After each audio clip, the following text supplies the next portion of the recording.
In part one, we discovered that the world and the kingdom define leadership differently.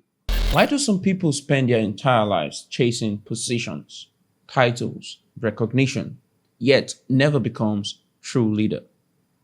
Could it be that the greatest misunderstanding in the world today is not about leadership itself, but about the attitude of a leader? Because in the kingdom, leadership is not measured by how many people serve you. It is measured by how many people you are prepared to serve. The world teaches that leadership belongs to a selected few. The kingdom teaches that every man carries leadership potential in a specific area of gifting.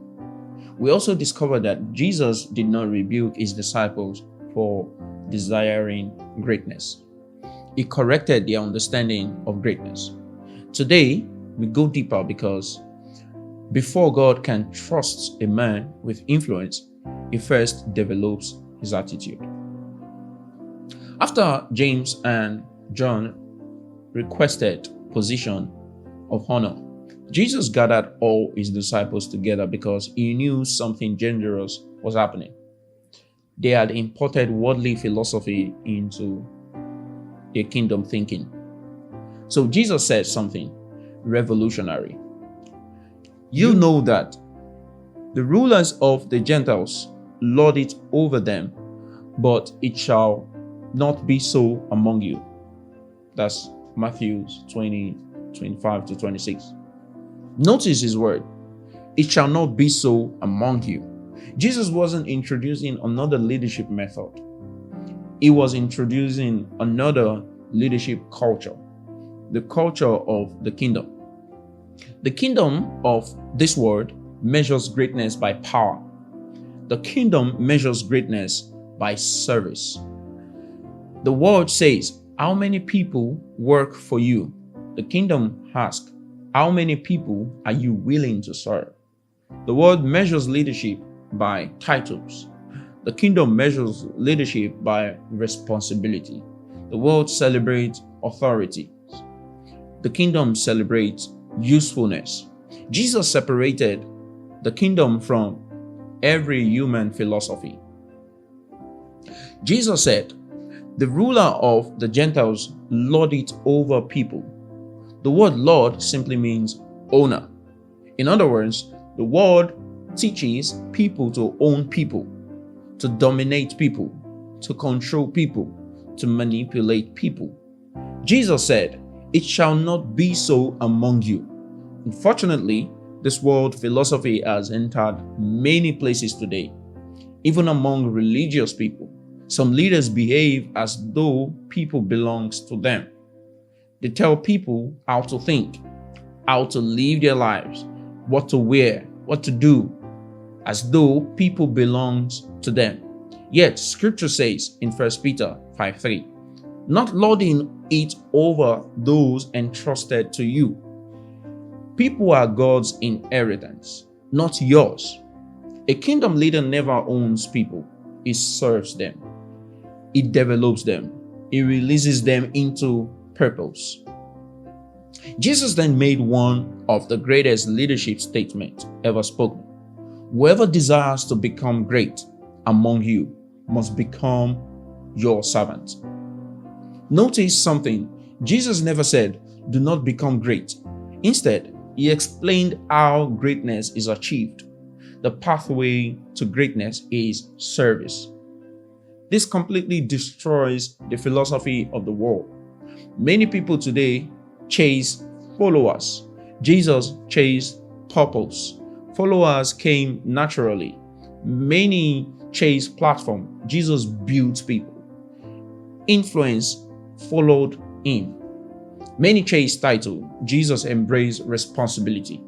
Leadership begins when you stop asking, what position can I occupy?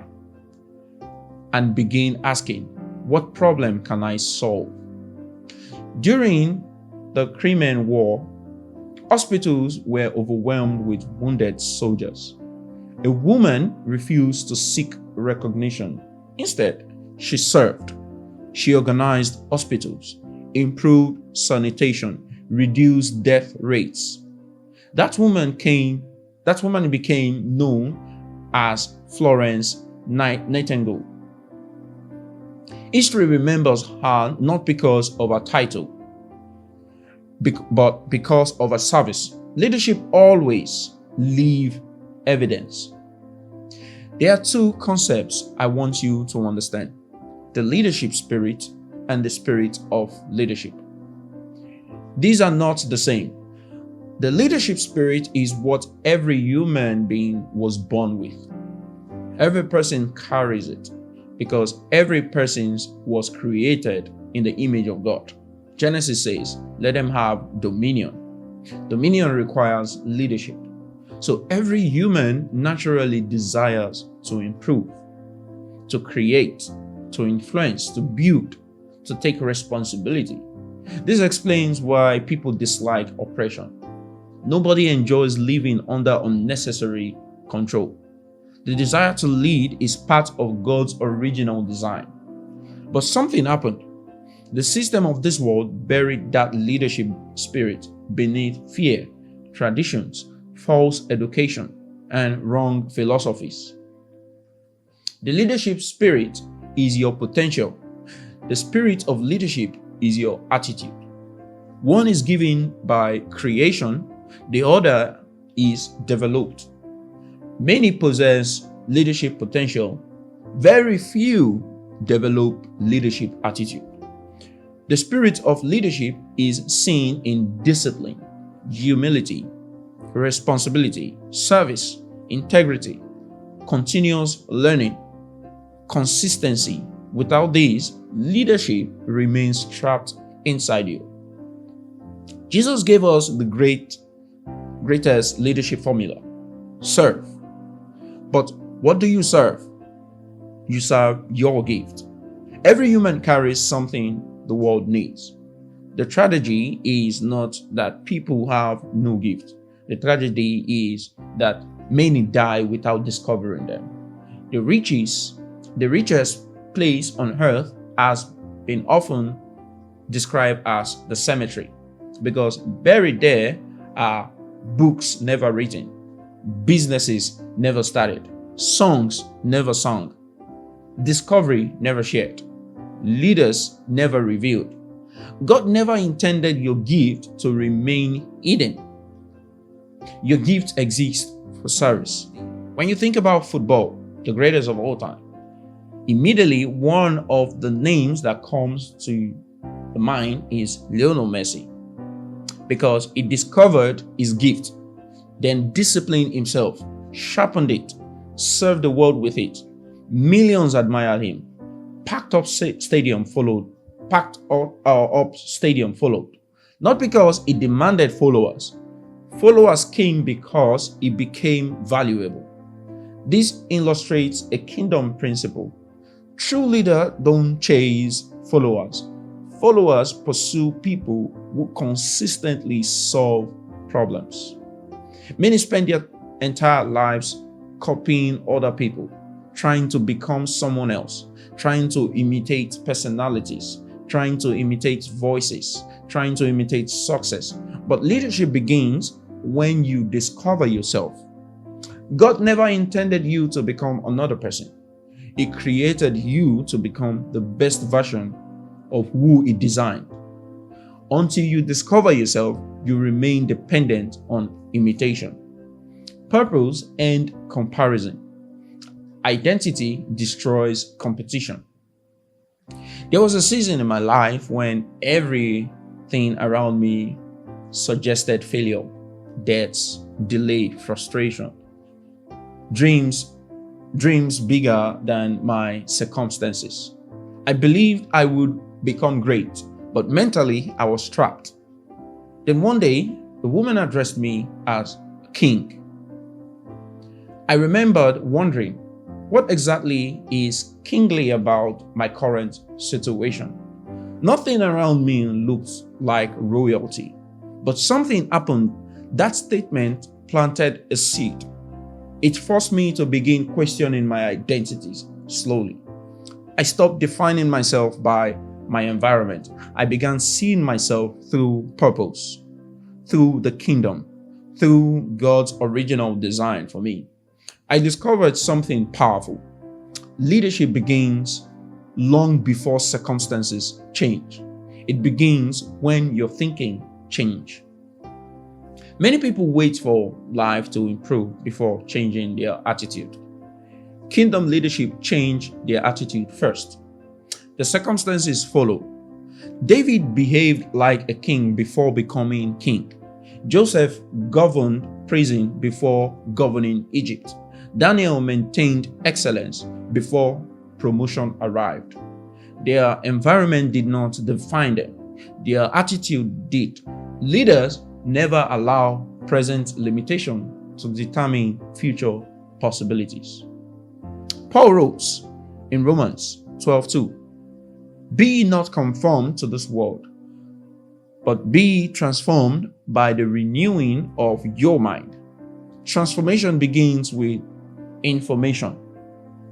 Whatever you believe came from something you repeatedly heard. Faith comes by hearing. Belief systems shape behavior. Many people live below their purpose because they inherited beliefs that were never tested. I remember reading many books, listening to many teachers, believing I understood scripture until I realized I was just in a specific ideology. So until I returned to scripture, this time through the lens of the kingdom, the word began challenging everything I thought I knew. It attacked my assumption, my tradition, my religious ideas. I discovered that some scripture I quoted confidently I never truly understood. Being born again had changed my spirit, but my thinking still needed renewal. That journey transformed my leadership. For centuries, many accepted religious tradition without questioning them. The German monk named Martin Luther returned to scripture. He compared tradition with truth. His renewed understanding sparked the Protestant Reformation. One renewed mind changed history. Ideas change civilization. One characteristic separates leaders from followers. Leaders remain students. Paul told Timothy, "Study to show yourself approved." Learning protects leadership. The moment you stop learning, growth stops. Leadership is not maintained by yesterday's knowledge. It's sustained by continual renewal. True leadership is not first about techniques. It's not about titles. It is not about position. Leadership is an attitude. It begins when you discover who you are. It grows as you renew your mind. It matures as you serve others through your gift. The kingdom does not ask, how many people follow you? The kingdom asks, whose lives are better because you discover your purpose? Let me close with this. Every person listening today carry leadership potential, but potential alone is not enough. It must be developed. It must be disciplined. It must be renewed. It must be surrendered to the King, because the greatest leader is not the one who has the highest title. The greatest leader is the one who has discovered his gift, developed the right attitude, and faithfully serves the world with what God placed inside of him. That is the attitude of a kingdom leader. And that is the kind of leader the world is waiting for.